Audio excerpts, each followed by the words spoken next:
فقالوا ربنا عجل لنا قطنا قبل يوم الحساب اصبر على ما يقولون واذكر عبدنا داود ذا الأيد إنه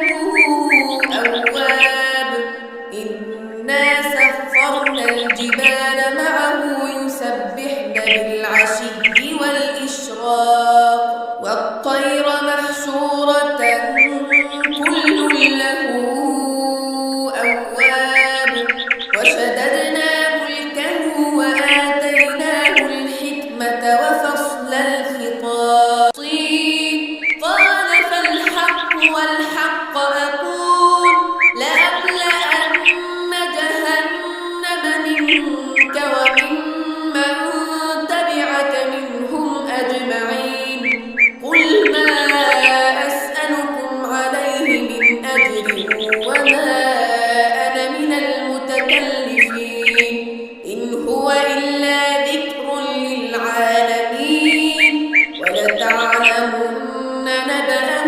بعد حين.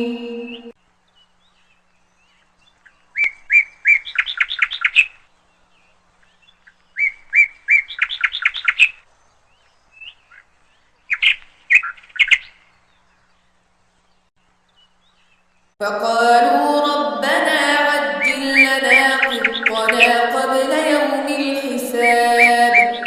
اصبر على ما يقولون واذكر عبدنا داود ذا الأيد إنه أواب إنا سخرنا الجبال معه يسبحن بالعشي والإشراق والطير محشورة كل له أواب وشددنا ملكه وآتيناه الحكمة وفصل الخطاب قال فالحق والحق أقول لأملأن جهنم منك وممن تبعك منهم أجمعين قل ما أسألكم عليه من أجر وما أنا من المتكلفين إن هو إلا ذكر للعالمين ولتعلمن نبأه بعد حين.